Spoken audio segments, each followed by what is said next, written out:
They pry, they call, they threaten your family members. They block their bank accounts and their credit cards, which has happened to my family back home, by the way. They start tax audits. They even call your girlfriend to scare the bejesus out of her. And that's the psychological financial playbook that they've adopted, at least for me. Some of my friends and colleagues who are way braver than me have gotten it worse. They've been killed. As Rashid Sharif, a man I started my career with, was killed literally in cold blood, executed, double tap, shot by African security forces through his car, through his windshield in East Africa.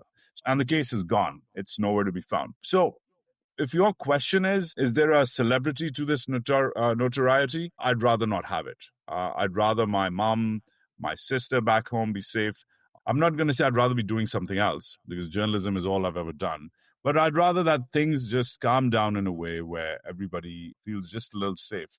But that's irrelevant, because my job is such, my responsibility is such, that I have to speak out. Back home, media is dead. They've killed the papers, they've killed the channels. And by kill, I literally and figuratively mean that.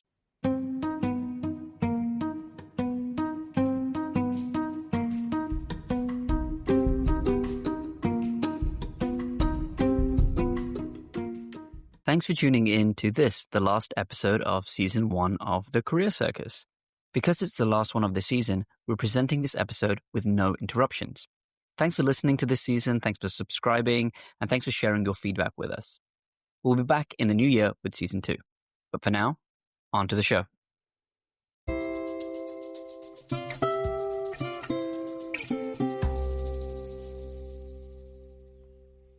Welcome to The Career Circus, the story night podcast that uncovers crazy career stories. The stories that are too out there to keep to yourself. Each week, we are joined by esteemed guests, champions from the realms of politics, commerce, governance, sports, and media, who recount stumbles, misunderstandings, and the lighter side of one's professional quest. And today, we're joined by the heroic journalist Wajahat Khan. Wajahat is an Emmy-nominated reporter and best-selling author specializing in South Asia, conflict, tech, and business. He's been a senior fellow at the Atlantic Council in Washington and has reported from 16 countries for major broadcast, cable, and digital news outlets. He was bureau chief in Kabul and Islamabad for NBC News, where he was embedded with NATO, Afghan, Indian, and Pakistani military units. More recently, he was digital editor at Nikkei Asia and editor of a popular newsletter for G0 Media. Beyond his day job, he's the founder and CEO of the Pak Futures Foundation, which champions the Pakistani-American diaspora. He's also taught at NYU and was a Shorenstein Fellow at Harvard's Kennedy School of Government. His YouTube channel has 500,000 subscribers and 32 million views. And if that's not enough, he's also a club cricketer and the author of the 2019 best-selling memoir, Game Changer, about Pakistani cricket legend Shahid Afridi. And he joins us now from New York City. Wajahat, thanks so much for coming on the show. How you doing, man? I need to change my LinkedIn profile to has-been hack from South Asia, now just appearing on awesome podcasts. I think that'll be more relevant. I hate these long introductions. No need to do introductions amongst friends, but thank you for that. Thank you. Yeah, it's hard to capture everything you've accomplished because there's so many facets to what you do, what you've done. And in terms of what you're doing, I understand that you're a very popular personality within Pakistan with the diaspora, but at the same time, the government of Pakistan has accused you of abetting a mutiny, inciting attacks on military facilities. I'm not an expert on Pakistani politics, but this seems completely absurd to me. Have you considered fighting back? And more specifically, have you considered accusing the Pakistani government of attacking Pakistani civilians by forcing them to fly PIA? That's a good one. Yeah, they should be sued for that. If anything, I should be leading a wide and violent movement against the three-piece suits that Pakistan's unelected representatives wear on meetings with the IMF. Their suits and their entourages cost more than the loans that they negotiate in these meetings. By the way, these meetings are ongoing right now in Washington. But it's not just the Pakistanis. It's the Indians. The Indians have taken the lead in banning me. All of a sudden, like I've been reporting in Pakistan for 20-something, 25 years. And for my coverage of Operation Sindoor, which was Prime Minister Modi's little tete-a-tete with the Pakistani military back in May, the Indians didn't like my coverage. And obviously, they have much more sway with Google and YouTube. So the Indians banned me. By summer, I was done. So I lost a good quarter of my Indian audience, which, by the way, really enjoyed my work because I was usually critiquing Pakistan.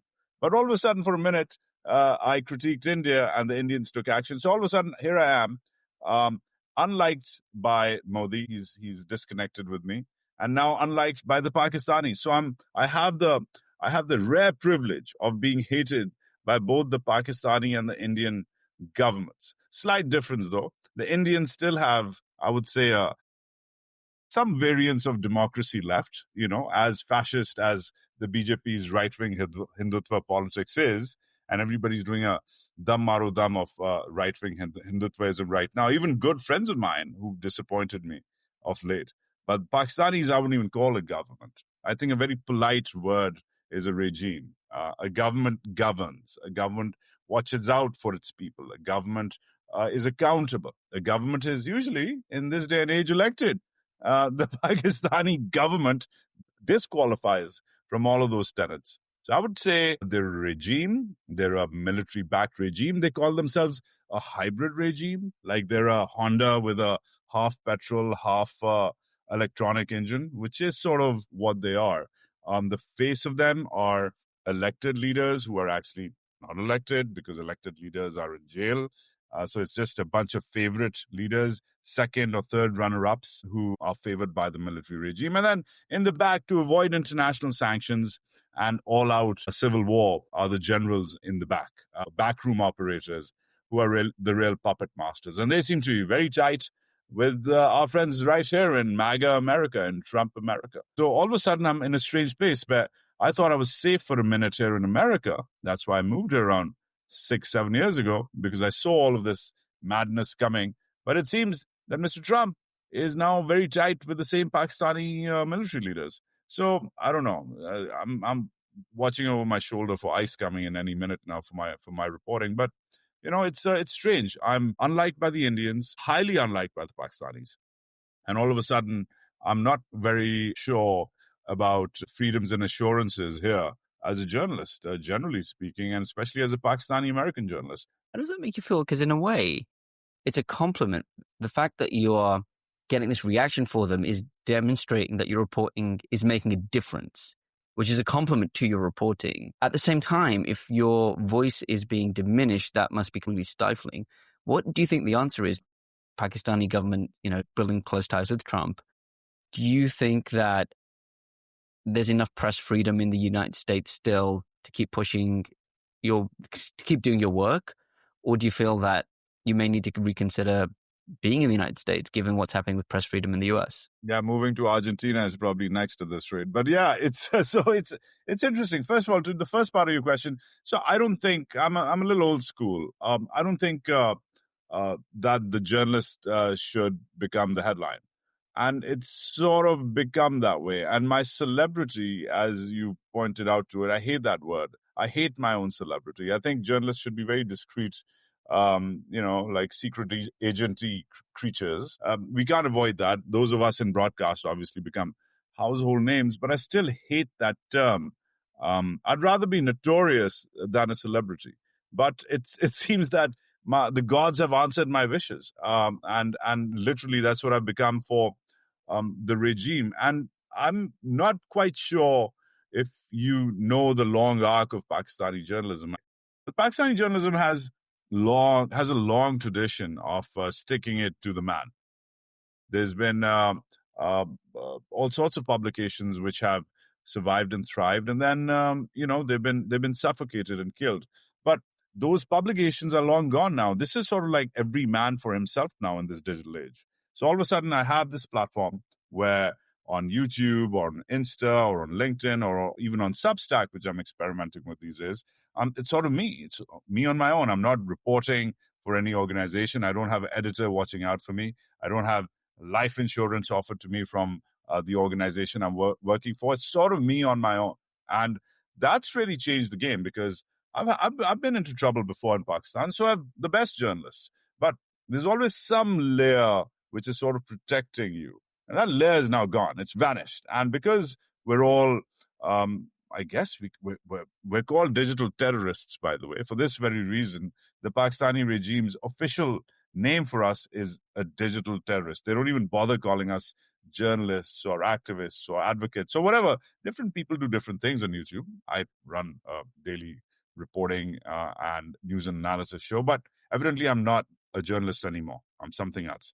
So, premised on that, I feel, a little isolated and a little alone. But the tactics of the Pakistani military regime have also changed. 20 years ago, they just pick you up, beat you up, and maybe kill you, maybe not, and throw you in on this, probably in some riverbed somewhere, which is what they did to a dear friend of mine back in 2010, 2011. 4 years ago, they expanded their tactics and took that fight to Africa, where in East Africa, one of my friends, one of my colleagues, someone I started my career with, was killed over there. Arshad Sharif, who was killed while trying to flee Pakistani forces. First went to Dubai. They didn't kill him in Dubai, but they drove him out of Dubai and then killed him in East Africa. There's judgments from African courts questioning what the role of the Pakistani military is. So their footprint is expanding. Meanwhile, it's also, besides being brutal, it's also become a little more sophisticated. They pry, they call, they threaten your family members. They block their bank accounts and their credit cards, which has happened to my family back home, by the way. They start tax audits. They even call your girlfriend to scare the bejesus out of her. And that's the sort of like psychological financial playbook that they've adopted, at least for me.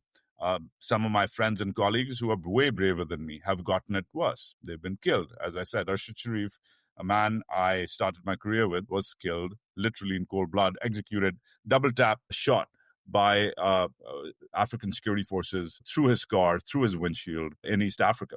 So, and the case is gone. It's nowhere to be found. So, if your question is there a celebrity to this notoriety? I'd rather not have it. I'd rather my mom, my sister back home be safe. I'd rather be at this point, well, I'm not going to say I'd rather be doing something else because journalism is all I've ever done.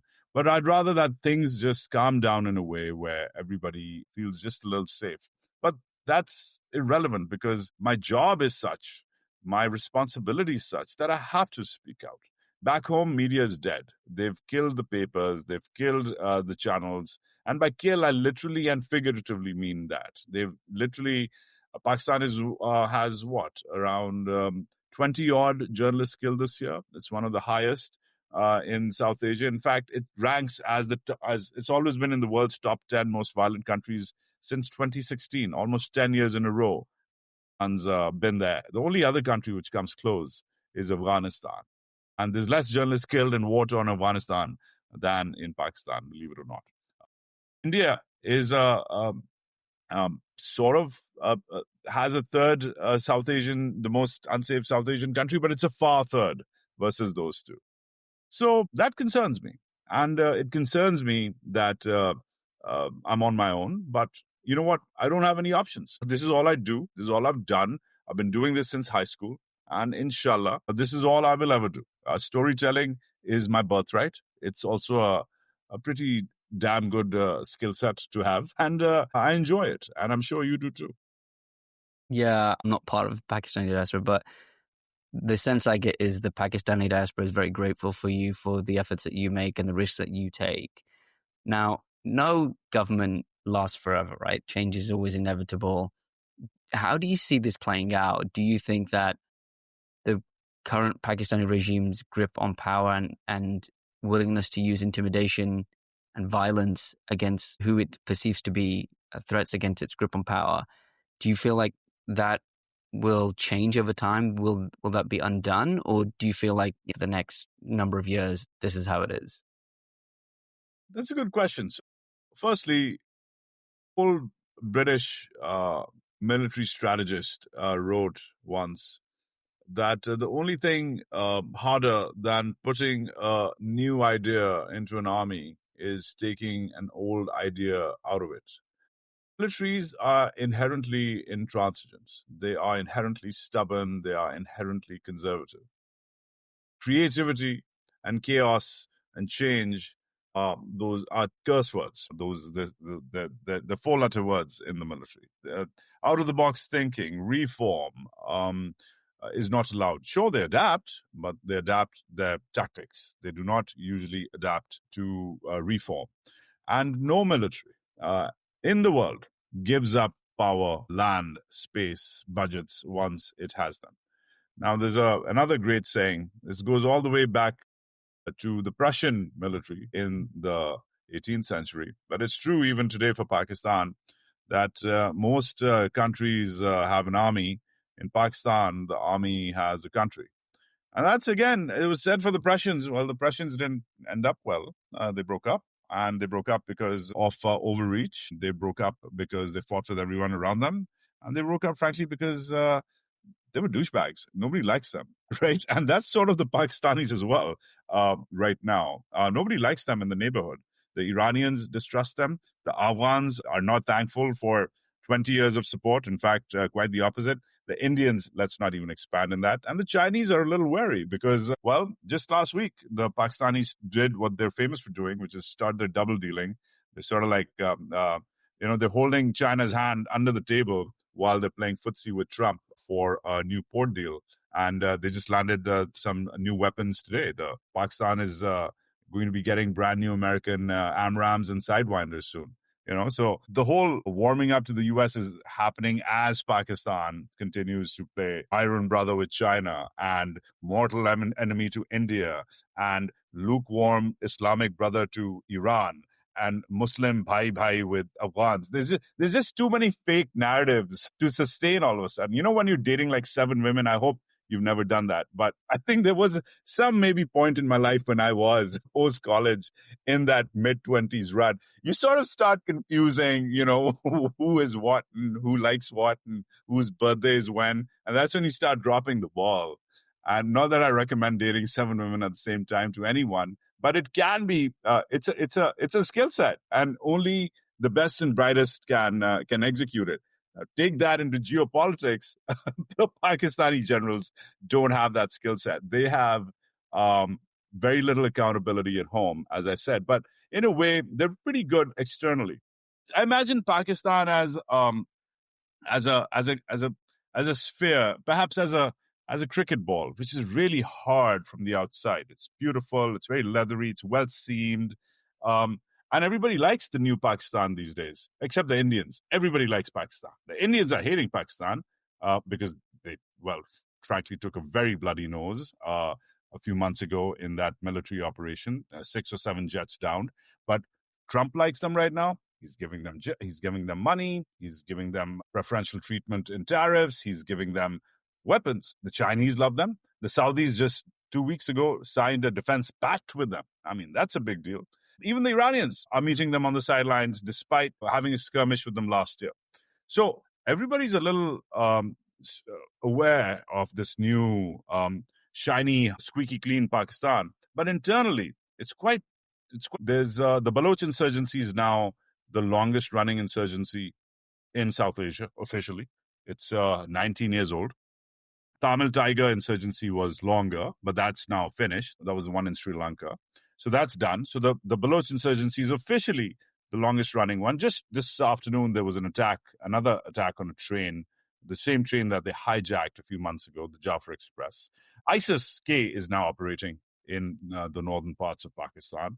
The Americans are coming back in to aid them. The Taliban insurgency never went away. And they are taking refuge and help from their cousins in Kabul and coming for Pakistan. And that's just the western part. In the eastern parts of Pakistan, trouble is brewing. The PPP's fake coalition with the PMLN, the two parties which the generals have sort of paraded onto the streets to counter Imran Khan's PTI. Well, they're falling apart in the center. And then Azad Kashmir, the Kashmir, which is called Azad because it's Pakistani administered Kashmir, but they call it Azad Kashmir to thumb their noses at India for the last 7.5 decades. Azad Kashmir was up in arms. They actually had to deploy troops. They killed people on the streets last week. 5 days of protests against the military-backed, corrupt, inept, nepotistic, and frankly, disease system over there. So the Kashmiris are marching. Kashmiris are called the life of Pakistan. Pakistan's spent billions upon billions of dollars over the last 7.5 decades trying to find a reason to exist against India. Because technically, Pakistan's a man-made, cosmetic, theoretical state. It's not a real country. It has an arbitrary border, the Durand Line, drawn 120-something years ago by a drunk British diplomat on its western flank. It's got an arbitrary border on the eastern side, drawn 75 years ago by a gin and tonic diplomat who had to run back to his daughter's wedding, who was over for a weekend in India, right? Mr. Ratcliffe. It's stuck between the broad, pen strokes of two drunk British bureaucrats and diplomats. That's Pakistan. It's not a real country. It's a well-imagined country, but it's not a well-run country. But it's one of those things where now we've broken the egg, in fact, a few eggs, 250 million eggs, and we have to make a very, very big omelet, right? And that's Pakistan in a nutshell. And unfortunately or fortunately, when you say that, you take that, well, the army takes over and they say, okay, we got this. We got the frying pan. This is our egg. This is our spoon. We're chef. But that's okay. But then they also consume most of the resources that they cook everything, they control everything, but then they don't pay for anything. We do. And they consume most of the resources. So the imbalance, which is the famous civil-military imbalance, is now reaching a point where things are getting a little complicated internally. They're becoming a little untenable internally. Pakistani forces are beginning to fire on the streets of not Lahore, not Karachi, not even Quetta or Peshawar. We've seen those actions before, but in the streets of Kashmir. And that, my friend, is troublesome. And that is an indication of how weak and inept and corrupt the system is. It's untenable. It is. I hear you. At the same time, you touched upon this, right? Externally, China deals with the US, deals with the Saudis. That Saudi thing, you wouldn't have thought of that a year ago. Particularly all these issues. It is untenable. And yet, I'm also convinced it won't change. And the reason is, to use a US analogy, in the US, the common denominator of almost every issue, I would argue, is money and politics. You get rid of money and politics and suddenly things get solved quickly. For example, gun reform, or prison reform, healthcare, etc. And I think the Pakistani equivalent of that is what you shared. It's the military. And until that's solved, I don't see the fundamental issues being solved. And the military won't remove itself from power. And therefore, you'll need an external force to kind of shake things up in Pakistan. But any external force, Saudi, US, China, is very comfortable with the military government. So based on that, my perception is things aren't really going to change. Is that fair? I think that's a fair perception. And if you compound that with what's worked, listen, militaries are destroyed from my meager understanding of the institution. Militaries are either destroyed by total war, right, in which case they are imprisoned or disbanded or reformed, right, or by revolution, which is usually bloody and ugly. Pakistan has avoided the threat of total war now by developing nuclear weapons. There was total war in 1971, and that's where the whole enmity with India comes in. I think India and Pakistan went to war in 1947. They weren't total enemies. They weren't mortal enemies. They also fought in 1965. That ended up in a ceasefire. They were not mortal enemies. But in 1971, when India not just intervened in a civil war in Pakistan, but it also ended up dismembering Pakistan. It also ended up imprisoning thousands of Pakistani soldiers. The biggest surrender since the Germans surrendered in the Second World War. Huge breakup. So in my opinion, the new Pakistani military was really born not in 47, 48, not in 65, but after the Indian victory, complete and total victory in 1971, when East Pakistan became Bangladesh and West Pakistan became the Islamic Republic of Pakistan. And this new Islamic Republic, people say India and Pakistan were created at the same time. I disagree. India and the Union, the Dominion of Pakistan, East and West Pakistan, were created in 47. That we agree. But that Pakistan broke up. It was gone. By 71, India itself played a vital role, while Pakistan helped India along the way by self-immolating, shooting itself in the foot, killing hundreds of thousands of its own Bengali citizens. Pakistan was pretty good at being self-destructive right from the get-go, but the Indians sort of helped Pakistan along. So the Pakistan which exists today, was actually, in my opinion, thanks to its own civil war and the Indian interventionism compounding that civil war in 1971. So we are not as old as India. And that is why comparisons with India today are false. First of all, completely false. If anything, we should compare ourselves to Bangladesh, because that country came to life around the same time as well. So that's why it's more interesting for me to study Bangladesh as a more parallel model versus India as that other comparative yardstick. That's one. Two, I agree with you.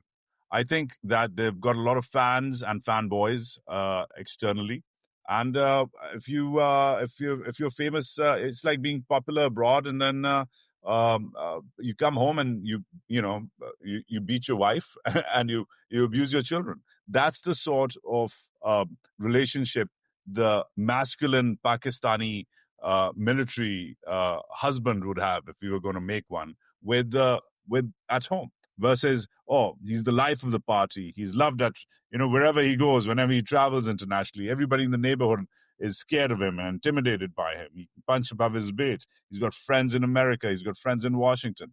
So that's the sort of like this toxic masculine male we are dealing with. Except this is the ultimate form of toxic masculinity.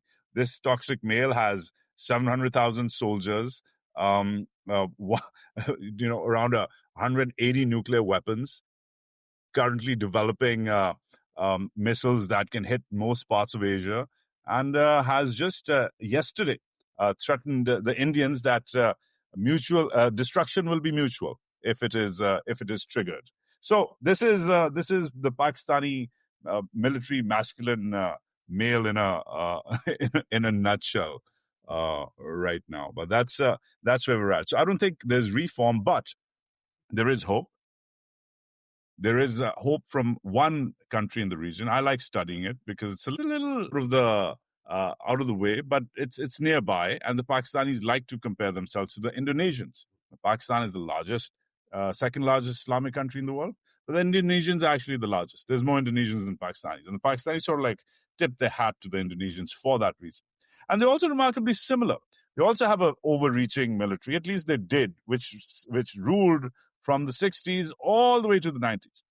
And they had similar habits as the Pakistanis. They fought with all their neighbors. They didn't really let their civilians do much. They consumed most of the resources, and they did whatever they wanted.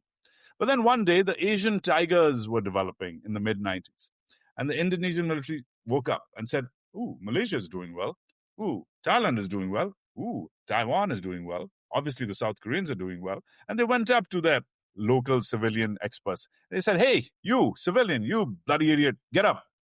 Bloody idiot got up. Said, how are these other buffoons around us? Even the Thai, who are only good at massages. How are they better than us, right? And, well, the bloody civilian who they, woke up from his stupor, he said, well, sir, they have actual experts doing actual governance and doing actual economics. And they're like, well, why are they called the Asian tigers? We are the biggest nation here. Why aren't we doing anything? We're like, well, sir, that's because you control most of the resources. And your generals are trained to fight and not govern. He's like, okay, what should we do? And they said, well, sir, we think with humble modesty, we recommend that you let some civilians in and maybe let them run the government. And that's when seeing the entire neighborhood, which, by the way, has done remarkably well since, all the Asian tigers ended up all the main members of ASEAN, Malaysia, the Philippines even, again, who are not good at anything except massages, according to the Indonesian military, right? These people were doing remarkably well, and that triggered a sort of a superiority complex from the Indonesians, and they got their house in order, and they actually gave power They brought civilians in. They reintroduced democracy. They let experts come in, and they backed away from the crime scene that was the misgovernance of the largest Southeast Asian country, which eventually now, mashallah, say good for them, is a part of the G20. Those reforms worked because they were man enough and smart enough and aware enough and self-aware enough to listen to good advice from their own people.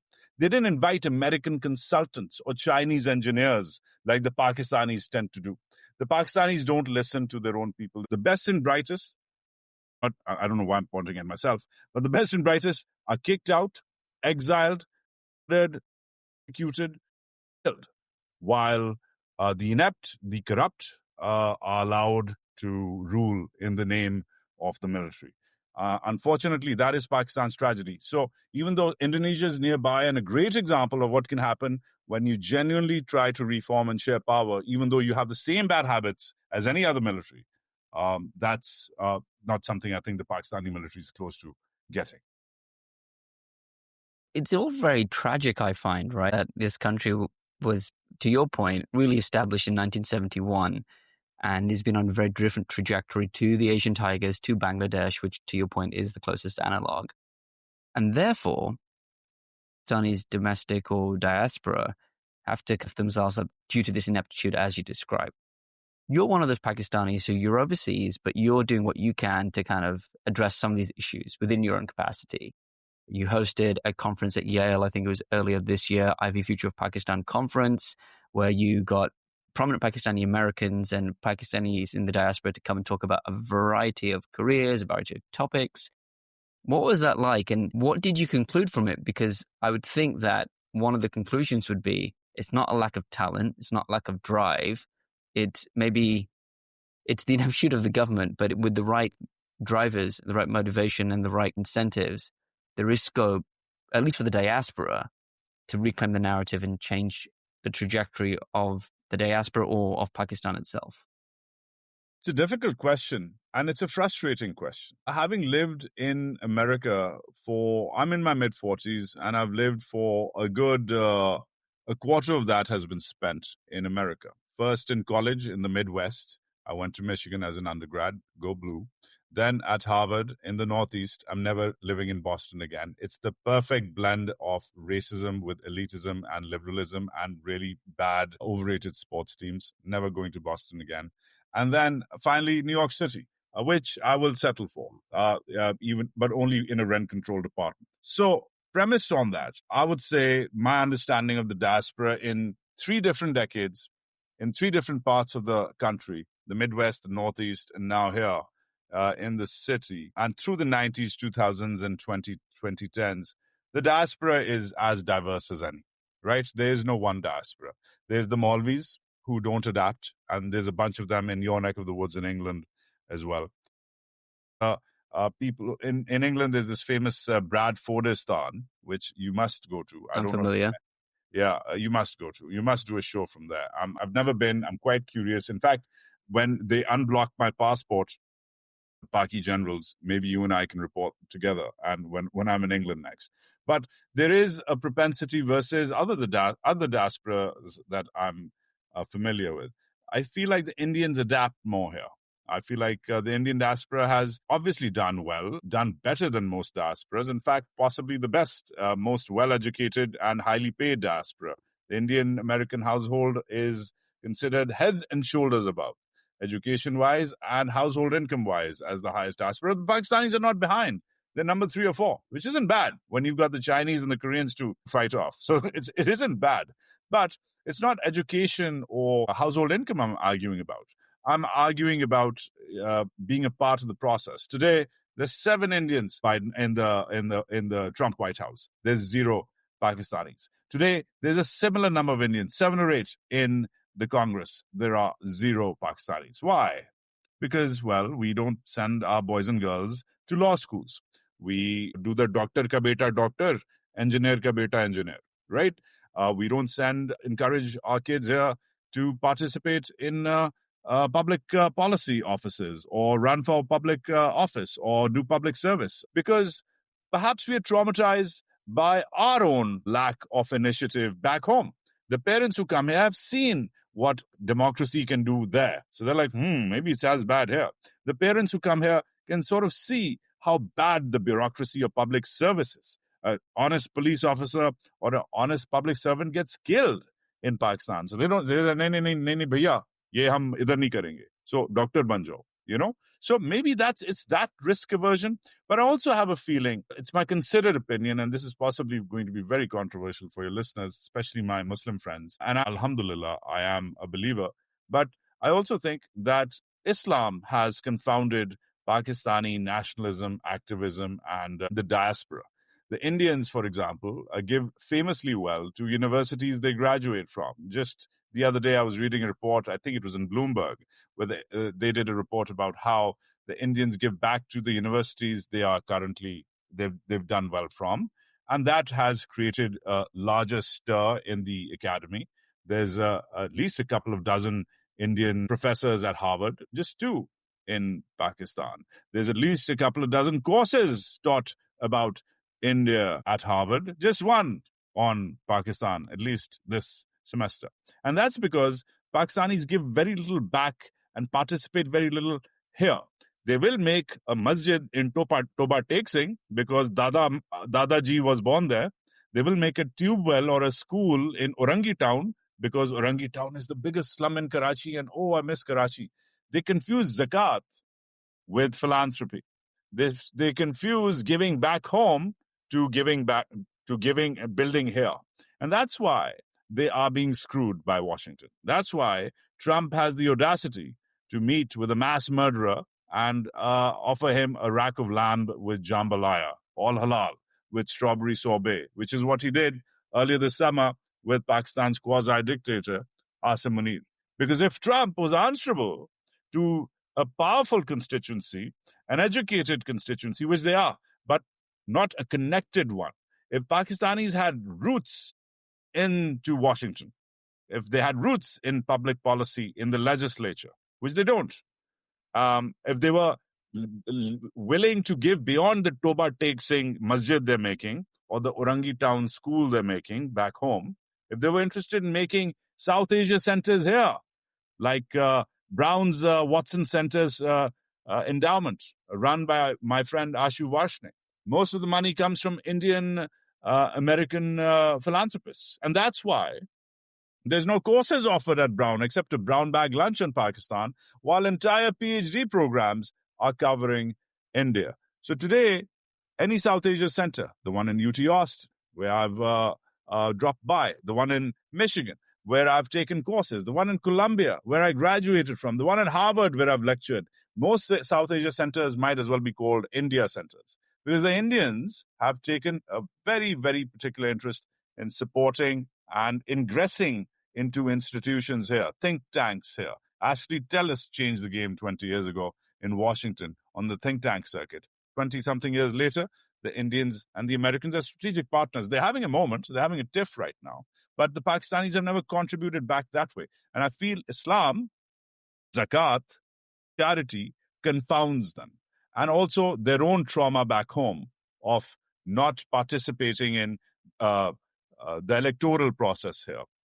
Mamdani is a great example. Mamdani's really been targeting his Pakistani strategy is interesting because not just Pakistani, his Muslim strategy is interesting. He's been trying to get out the Muslim vote because Muslims don't vote.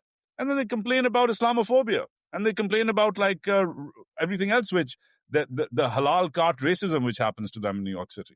Well, get your ass out and vote. That's what Mamdani is doing. That's why I love him.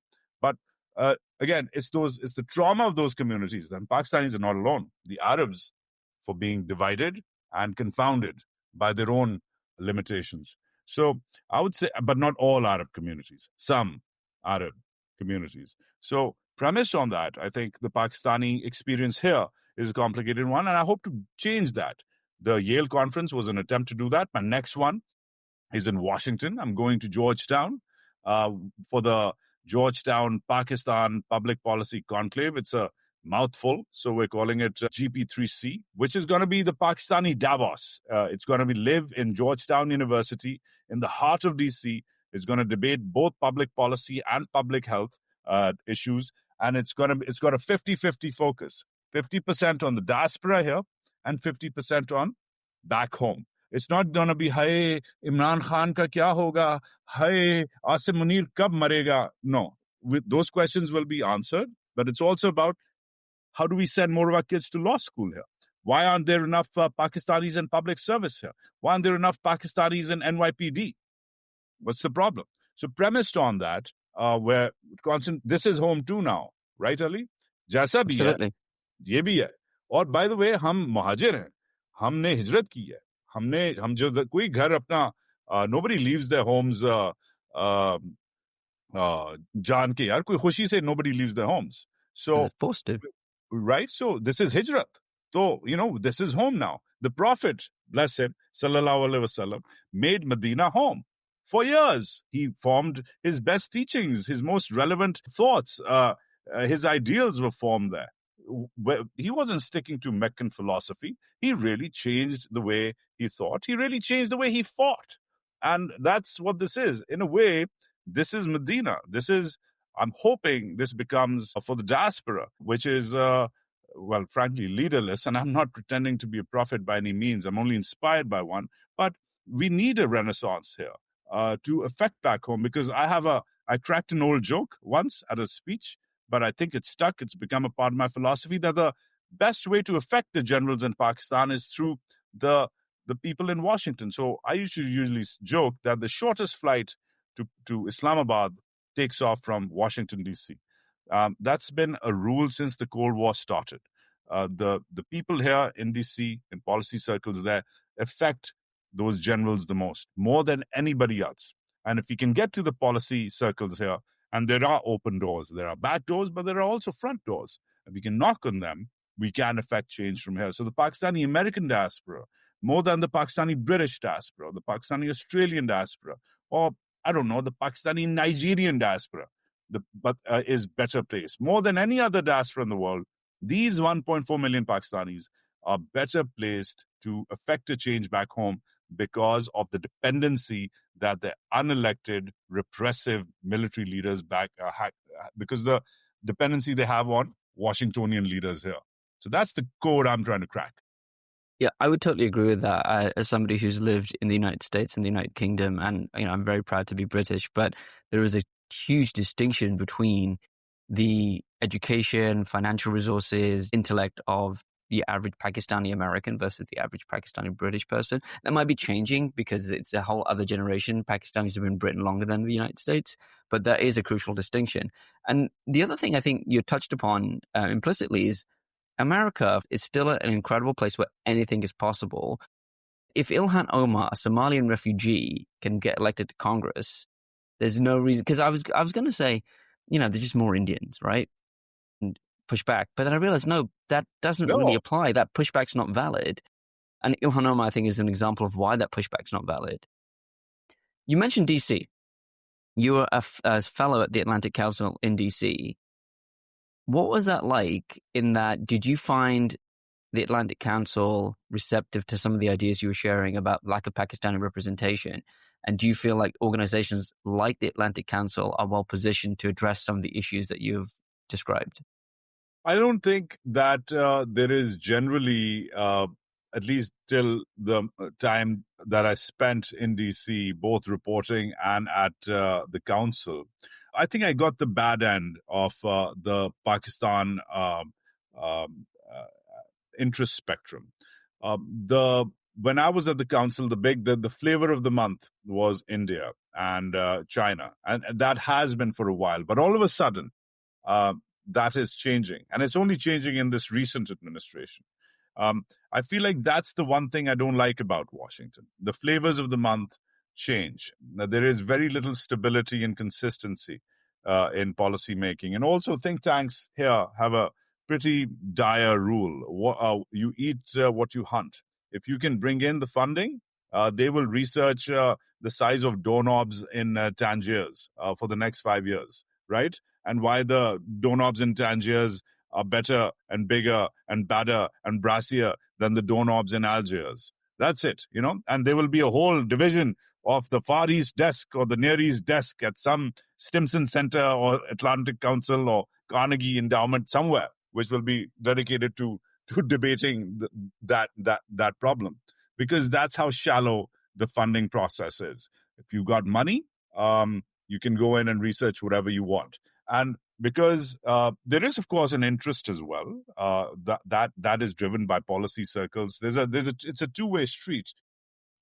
I came to America at a time when Pakistan was at its lowest ebb in terms of American policy interests. Afghanistan, the Americans were just leaving, abandoning again, as they had in the 80s. This time, after 20 years, Pakistan was co-abandoned, collateral damage. India was the new black, with Modi giving his famous hugs to whoever he can. The Indian economy was hitting the 3 to 4 trillion mark. Pakistan was a nuisance. But since the last 6 months, all of a sudden, we've seen a remarkable turnaround.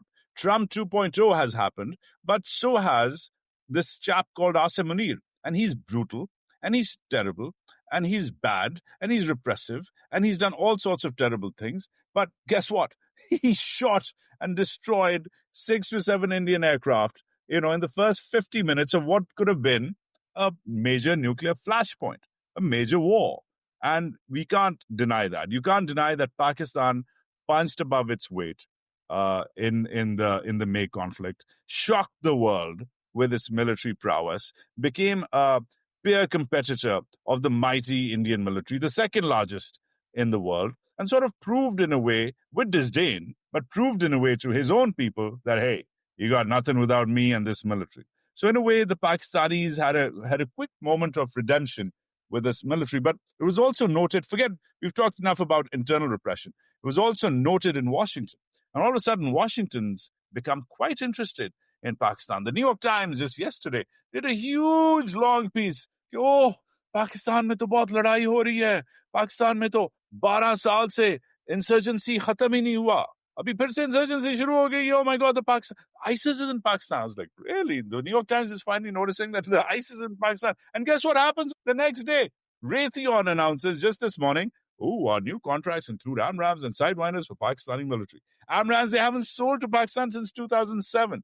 So all of a sudden, these new, buried relationships, these are coming back up in Washington. Washington's so good at picking up these old dusty files, dusting them off and, putting them, for you to consume.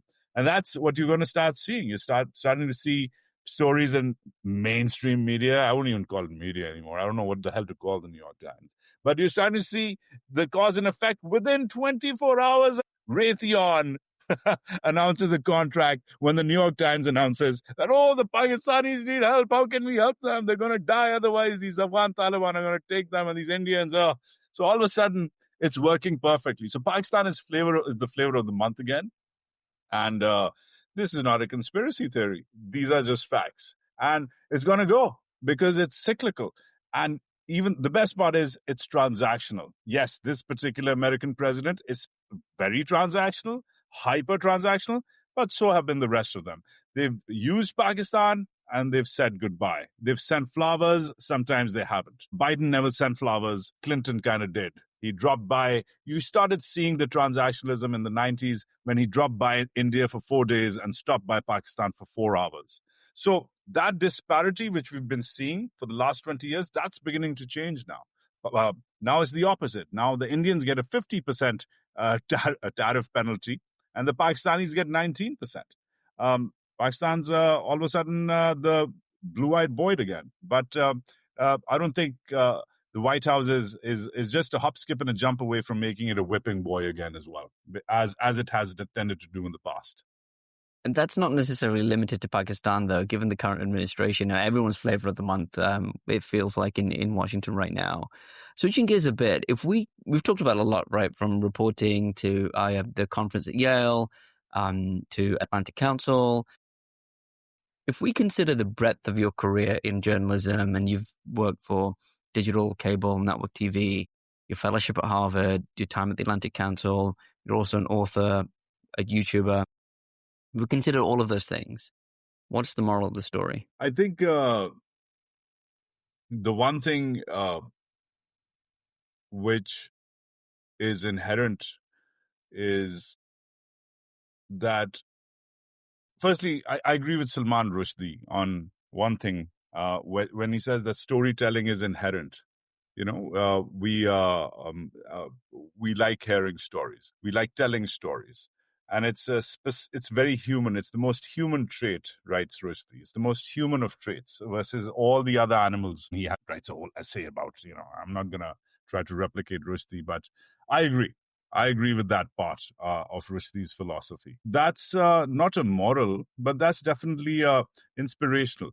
When I started 25 years ago, I started getting feedback. I started becoming a household name slowly. I've had a slow climb. I started in English. My broadcast career started in English, which was a very limited part of Pakistan understood me. But certain policy circles, certain influential circles liked it. The first thing which I started getting was party invitations. Girls started noticing me. Generals started noticing me. Diplomats started noticing me. Feedback became flattery. Flattery became a date. That was what, for me, was journalism on the one hand. Socially, professionally, sourcing. My sources became better. People started trusting. And that's what it remained through. It remained like that when I was at NBC, in Afghanistan, when I was with the Times of London, when I was with Dunya, Dawn, several channels. It was just a slow curve. The celebrity, the attention, and the sourcing, both those increase, and hopefully a little bit of your income too as you become more prominent.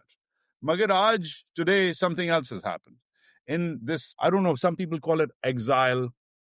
Some people, the courts in Pakistan call me an absconder, which is inaccurate because I left Pakistan before there were any treason or mutiny or terrorism charges against me. I came to Pakistan to study at Columbia. I was the president of my class, the class of 2020. The honorable court should notice that I'm not an absconder. But anyways, they're not honorable. We met years before those allegations were made in New York City.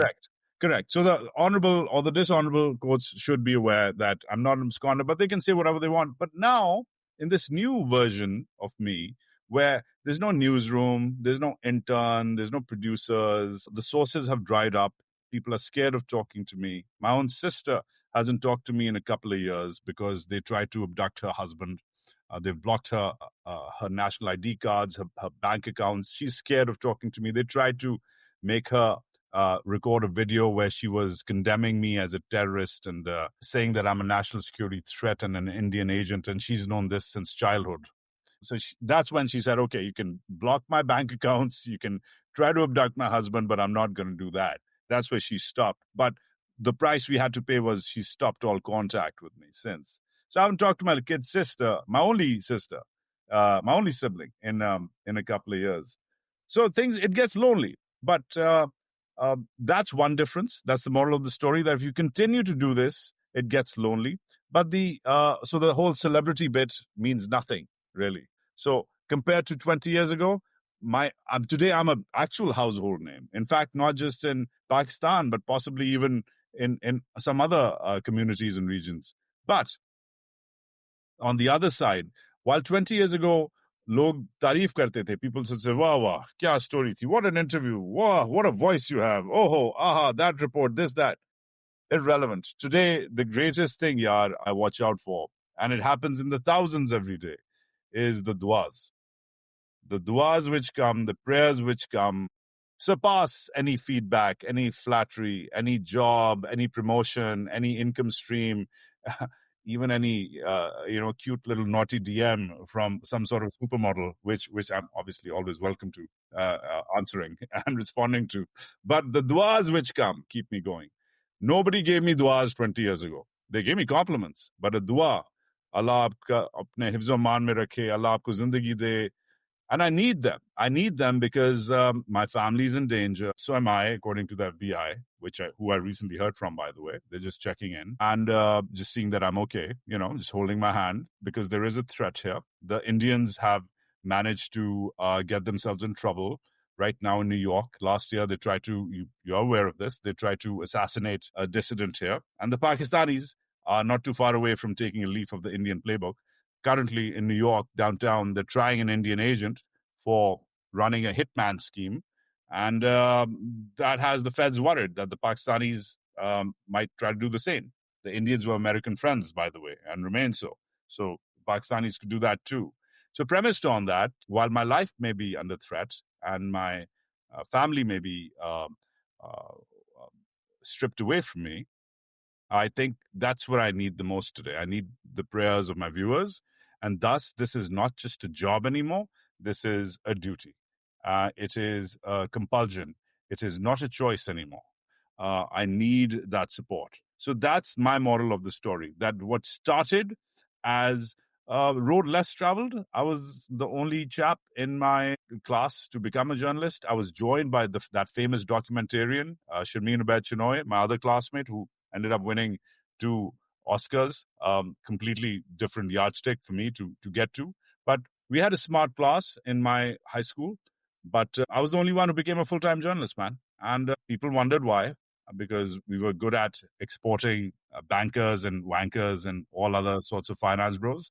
But I'm happy about the choices I made. Is it lonely? Yes. Is it difficult? Yes. Is it dangerous? Yes. Is it fun? Hell yeah. Thanks for your candor. I sometimes think, and I include myself in this, people don't fully grasp the risks you've taken and the stresses that you endure. Like sometimes I text you and I don't fully understand like what you might be going through until you text back like, hey buddy, the government of Pakistan's doing A, B, and C. And so firstly, thank you for your bravery and thank you for your relentlessness and thank you for that perspective. You do have a lot of fans in the diaspora. For those who are your fans and listening, beyond du'as, which are prayers for those who don't know, what can they do to support you? Thank you, firstly.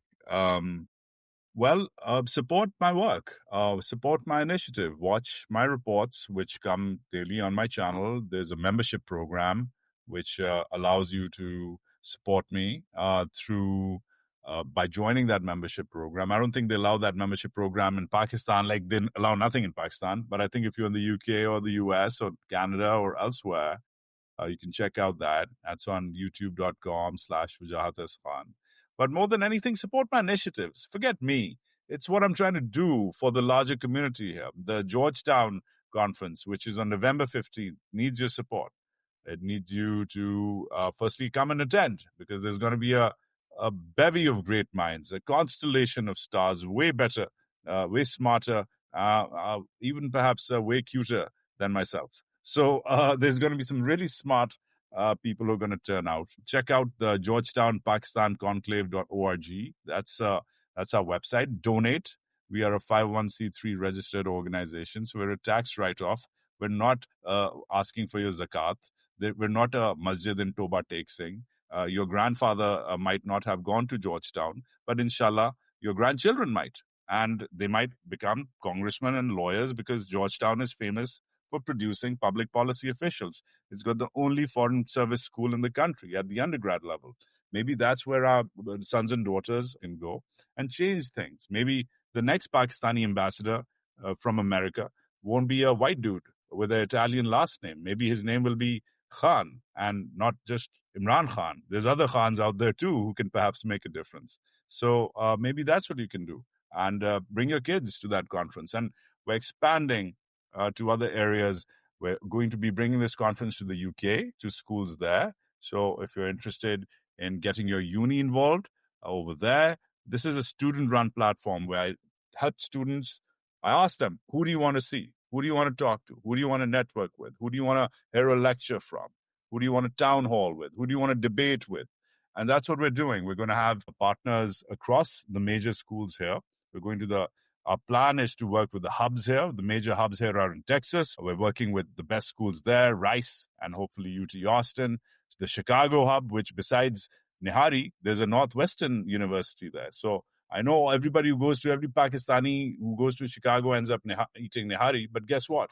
One of the most influential schools in the Midwest is there. Especially for journalism. Yeah, so the University of Chicago is there, Northwestern is there. Maybe our kids can, maybe we can develop scholarships in journalism for our kids and have them join mainstream America's media. So the possibilities are endless, but get in touch, support the conclave, be in touch through my DMs. They're all open. and take it forward. But Georgetown, Pakistan conclave should be your next stop, both for your next donation as well as for your next calendar date, November 15th. Brilliant. Thanks for sharing that. And you mentioned journalism. Final question. If you were to write the story of the state of journalism and free speech 5 years from now, and we know free speech and journalism, under a lot of pressure, East and West, it's kind of a global phenomenon. But if you were to write the story of journalism 5 years from now, what's a story you'd write? I'd write that journalism went through. I think the journalism moment for me is going to be still morphing in 5 years. In fact, it's going to be morphing premised on what my theory right now is. I think storytelling and journalism are going to morph together. And I think there's going to be more actors, more informal actors who are going to start doing it. Sort of like what happened to the movies. Back in the day, only the great studios of Hollywood, the MGMs of the world made movies. Now, everybody makes movies. And that's primarily because of two things. One, the outreach of movies, the success of movies. Success begets success. Other people wanted in. But those clubs, those studios were closed to the general public. So what happened? Tech caught up. Tech changed the access of the moviegoer. You didn't have to go to Berkeley Film School or the Tisch School of Arts to be a moviegoer anymore. So the whole system, the whole club was snapped open because of the tech. Someone with an iPhone 17 Pro now can, with the right editing and the right eye and the right script, can make a film. It's happening in this day. So if the films can change, the most influential medium of the world, if they can change, the most consumed medium of the world, if they can change, then journalism is just a subset of that media industry as it exists today, just a small subset. And journalism is changing fast and morphing fast. And it'll still be morphing. And I will be interested to write about what the old school journalism clubs, the New York Times of the world, and how they've morphed into, lesser clubs like the Axioses of the world, how they will stand against this incoming independent streak. Because 10 years ago, when I was at Harvard, we were talking about paywalls. We were talking about subscriber bases. We were talking about digital. We're not talking about digital anymore. I'm actually looking forward to the day where Pakistanis are, for example, looking at some sort of a AI version of me, which, by the way, I've started experimenting with, who is vlogging to them while I'm in jail, which is a distinct possibility. I am, in fact, developing, just so you know, I'm happy to share that because I get tired at night, but still there's so much news at night out of here. When it's night here in America, in New York, it's daytime in Pakistan. People need the news. So I'm actually these days experimenting with a version of mine, which is giving the news to them through its own artificial intelligence while I'm sleeping. So that's going to be happening too. And I'm quite interested in what that's going to do. So I think we're still in the middle of this morph. And I'm not quite clear to commit to a clear answer, but I will be quite interested to write about how the old guard has vanished and completely failed, like all other old guards across the planet in different sectors and industry. Yeah, well, I wonder if you can get this AI version of yourself to do jury duty. That would be a win. But this has been incredible. Thank you for being so generous with your time and with your insights. I've really enjoyed this. We've covered so much. I've learned so much. Thank you very much for coming on the show. Thanks, man. And bahut Mubarak on this initiative, storytelling stuff. And you've been determined. I know you were planning on doing this for a while. You'd been talking about it. And I'm very proud of you for getting this far in the season. Very well done. Bahut Mubarak. I'm very proud of you. And may you have many more seasons of this great pod. Shukriya, bhai. Thank you. All right. Take care. Thanks for listening to this episode and this season of The Career Circus. For a breakdown of what made Wajahat's story so compelling, check out the Deconstructing the Saga newsletter. You can sign up at storynight.substack.com. We'll be back with more episodes in the new year, when we'll be joined by cricketers, authors, actors, writers, and more. But until then, goodbye.